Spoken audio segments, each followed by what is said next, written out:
अकलूज सोलापूरच्या माळशिरस तालुक्यातलं राजकीय दृष्ट्या अत्यंत महत्त्वाचं मानलं जाणारं गाव। खरं तर राजकारण हा इथल्या लोकांचा अगदी आवडीचा विषय, कारण याच गावानं देशाला शंकरराव मोहिते पाटलांसारखा स्वातंत्र्य सैनिक दिला, विजयसिंह मोहिते पाटलांसारखा उपमुख्यमंत्री दिला आणि याच गावातल्या मोहिते पाटील कुटुंबानं अगदी ग्रामपंचायतीपासून ते राज्यस्तरीय पातळीपर्यंत आपलं वर्चस्व निर्माण केलं आणि परिणामी अकलूज आणि मोहिते पाटील हे एक समीकरण झालं। राजकारण इथल्या लोकांच्या रक्तात भिनलंय। याच अकलूजमध्ये आता इतिहासात पहिल्यांदाच नगर परिषदेचा रणसंग्राम होतोय।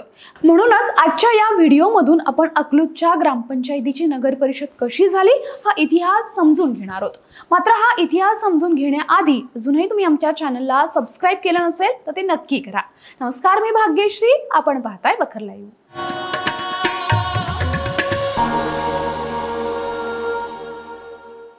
मंडळी, जर मी तुम्हाला 2021 पर्यंत अकलूज ही तब्बल 45,000 लोकसंख्या असलेली ग्रामपंचायत होती असं सांगितलं तर आश्चर्य वाटेल ना?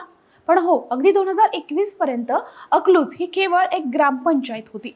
पण या ग्रामपंचायतीचं नगर परिषदेत रूपांतर होण्याचा प्रवासही तितकाच इंटरेस्टिंग आहे। खरं तर अकलूज या गावचं नाव अकलाई देवीच्या नावावरून पडलंय। साधारणतः 1946 पर्यंत गाव अकलूज हे सोलापूर जिल्ह्यातलं दुष्काळानं ग्रासलेलं एक खेडेगावच होतं। अर्थातच सुरुवातीपासूनच या गावात ग्रामपंचायत होती। तेव्हाच्या काळानुसार अर्थातच इथे वीज, पाणी, रस्ते यासारख्या मूलभूत समस्या होत्या, त्यामुळे इथले नागरिक गाव सोडून मुंबई, पुण्याकडे रवाना व्हायचे। मात्र 1940च्या दशकात स्वातंत्र्य संग्रामात असलेले शंकरराव मोहिते पाटील सुपरवायझिंग युनियनच्या अध्यक्षपदाच्या माध्यमातून राजकीय आखाड्यात उतरले, अकलूजचे सरपंच झाले आणि आपल्या सरपंच पदाच्या काळात त्यांनी या गावचा चांगलाच विकास केला आणि त्यांनी गावात घडवलेल्या सुधारणा बघता तेव्हापासूनच अकलूज आणि मोहिते पाटील हे समीकरण झालं। त्यानंतर शंकररावांच्या पाठोपाठ त्यांचा मुलगा विजयसिंह मोहिते पाटील 1960च्या दशकात राजकारणाच्या मैदानात उतरले आणि ते देखील सरपंच म्हणून निवडून आले। याच काळात त्यांनी अकलूजमध्ये शंकरराव मोहिते पाटील साखर कारखान्याची उभारणी केली। तसंच या भागात दूध उत्पादक सहकारी संघ, पोल्ट्री फार्म उभारल्या आणि इथल्या नागरिकांना रोजगाराचं मोठं साधन उपलब्ध करून दिलं।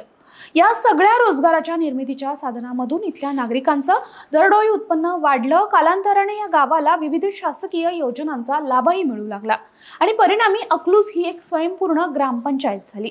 अकलूज आणि मोहिते पाटील यांच्यातलं हे समीकरण बघून या घराण्याचा संपूर्ण माळशिरस मतदारसंघात आणि कालांतराने संपूर्ण महाराष्ट्रात डंका वाजायला लागला। म्हणूनच अकलूजच्या ग्रामपंचायतीपासून सुरुवात करणारे शंकरराव मोहिते पाटील पुढे राज्याच्या विधानसभेवर गेले आणि 1952 ते 1967 असे सलग 4 टर्म ते निवडून आले। मात्र त्यानंतर 1977ला शामराव पाटलांकडून ते पराभूत झाले। पुढे शंकररावांच्या पराभवानंतर विजयसिंह मोहिते पाटील विधानसभेवर गेले। त्यांनी थेट राज्याच्या उपमुख्यमंत्री पदापर्यंत मजल मारली आणि पर्यायानं मोहिते पाटलांच्या नावामुळे राज्याच्या राजकारणात अकलूजचा चांगलाच गाजावाजा होऊ लागला। अकलूज ही राज्यातली सर्वात मोठी ग्रामपंचायत म्हणून ओळखली जाऊ लागली आणि याच सर्वात मोठ्या ग्रामपंचायतीचं नगरपालिकेत किंवा नगरपंचायतीत रूपांतर होऊ शकतं अशी शक्यताही त्यावेळी निर्माण झाली। तेव्हाच विजयसिंह मोहिते पाटलांनी वेळोवेळी नवीन ग्रामपंचायती निर्माण केल्या। त्यामुळे अकलूज कार्यक्षेत्र असणाऱ्या यशवंतनगर, सवंतगाव, माळीनगर, माळेवाडी, आनंदनगर, बागेचीवाडी, चौडेश्वरवाडी, संग्रामनगर या ग्रामपंचायतीचं गठन झालं। त्यानंतर 2011 ते 2012ला पुन्हा एकदा अकलूजचं रूपांतर नगरपालिकेत किंवा नगरपंचायतीत रूपांतर व्हावं म्हणून मागणी होऊ लागली। मात्र तरी देखील सरकारच्या निर्णयानुसार नगरपालिकेची निर्मिती होण्यासाठी त्या गावची लोकसंख्या 40,000पेक्षा जास्त असणं आवश्यक होतं। मात्र तेव्हा या गावची लोकसंख्या 39,000च्या घरात होती, त्यामुळे ती मागणी अपूर्णच राहिली।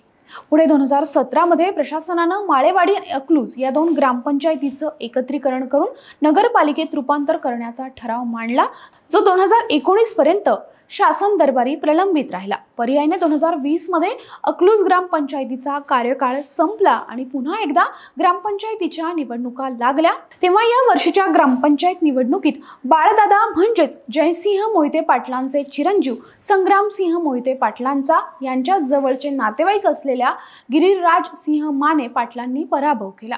इतिहासात पहिल्यांदाच अकलूजच्या ग्रामपंचायतीत मोहिते पाटलांना पराभवाचा सामना करावा लागला आणि जेव्हा ही निवडणूक झाली तेव्हा त्या गावची लोकसंख्या 45,000च्या घरात गेली होती। म्हणूनच त्या निवडणुकीनंतर एका वर्षानं या ग्रामपंचायतीचं नगर परिषदेमध्ये रूपांतर झालं। म्हणूनच यंदा अकलूज नगर परिषदेची ही पहिलीच निवडणूक असणार आहे। त्यामुळे ग्रामपंचायतीच्या पराभवानंतरची अकलूज नगर परिषदेची ही पहिली निवडणूक मोहिते पाटलांसाठी अत्यंत महत्त्वाची आणि प्रचंड आव्हानात्मक ठरणार आहे।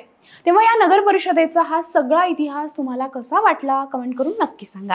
व्हिडिओ आवडला असेल तर लाईक, शेअर आणि सबस्क्राइब करायला विसरू नका। धन्यवाद।